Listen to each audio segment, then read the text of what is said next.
Schartz, le président du comptoir national de l'or, nous a rejoint. Bonjour Laurent. Bonjour Lorraine. On est avec vous mensuellement pour faire le point sur le métal jaune. Ce qu'on peut dire, c'est que depuis qu'on s'est vu, le risque géopolitique, j'ai envie de dire les risques, malheureusement au pluriel, ont fait plutôt s'envoler le cours de l'or. Tout à fait. Depuis le début du mois d'octobre, le cours de l'or augmente de près de 6,5%. C'est également plus 11% sur 2023.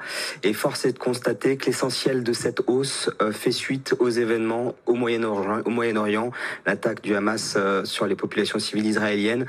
C'est 9 à 10% de hausse depuis le 7 octobre. Alors tout le paradoxe, c'est que l'or monte à cause du risque géopolitique et en même temps il nous protège du risque géopolitique. Il monte à cause du risque géopolitique et il le protège. C'est une protection contre les risques géopolitiques. Alors protection au sens financier, comme vous présentez. Ouais. Évidemment, c'est une protection au sens financier. Ce qu'on observe, c'est que toutes les crises de ces dernières années ont amené le cours de l'or à des records historiques. À commencer par la crise du Covid qui a entraîné une baisse de 50% des marchés financiers. Record du cours de l'or à cette occasion. Nous avons également la crise ukrainienne en 2022. Qui a également propulsé le cours de l'or à des sommets, plus de 2000 $ l'once, plus de 60 000 € le kilo, et plus récemment la crise bancaire, SVB, Crédit Suisse, qui a également propulsé le cours de l'or à des niveaux très élevés, et enfin la crise au Moyen-Orient, qui a amené le cours à dépasser les 60 000 € le kilo et les 2000 $ l'once, qui sont proches de ces records historiques. Qui achète de l'or? Qui a acheté de l'or en octobre? Alors, tout le monde achète de l'or à des paniers moyens.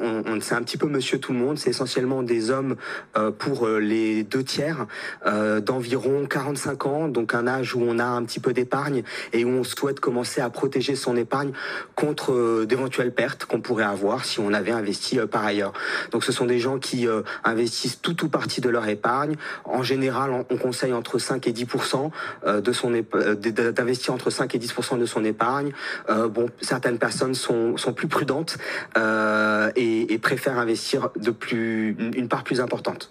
Un mot, l'or officiellement passe au-dessus des actions, à un rendement supérieur à celui des actions. Comment vous commentez? Est-ce que d'ici la fin de l'année, ça pourrait bouger? Alors, c'est vrai que depuis le début de l'année, l'or surperforme le CAC 40 de près de 10 points.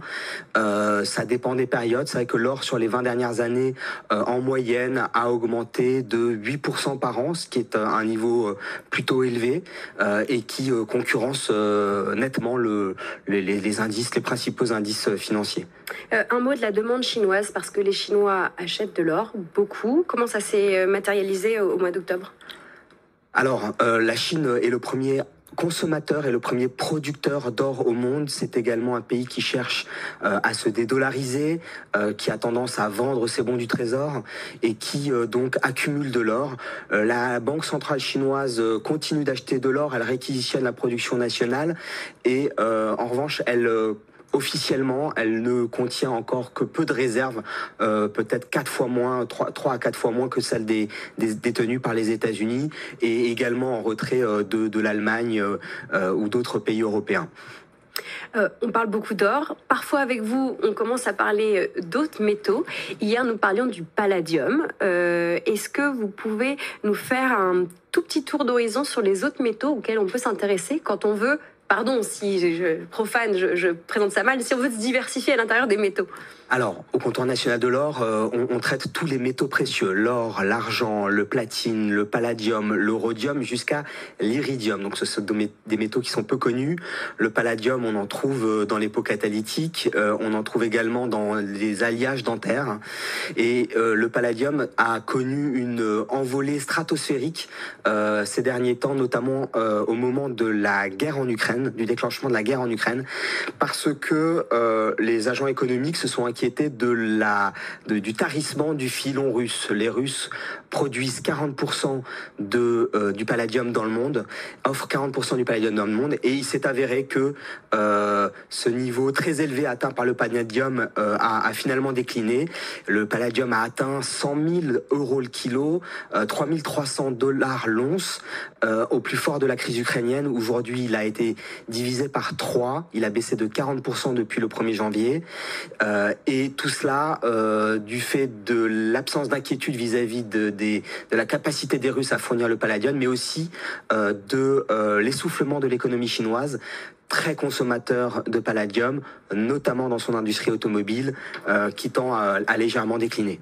Voilà, le palladium qu'on retrouve, vous l'avez rappelé, dans les pots catalytiques. Voilà ce qu'on pouvait dire sur l'or, sur le métal jaune, là, début novembre. Vous reviendrez nous voir, Laurent, évidemment, même si ça bouge dans les prochains jours. En tout cas, on vous retrouvera dans un mois. Ce risque géopolitique qui fait s'envoler le cours de l'or. On a fait le point sur la performance et les sujets qui pouvaient influer ce métal jaune. Merci beaucoup, Laurent Schwartz, président du comptoir national de l'or. Merci, Lorraine.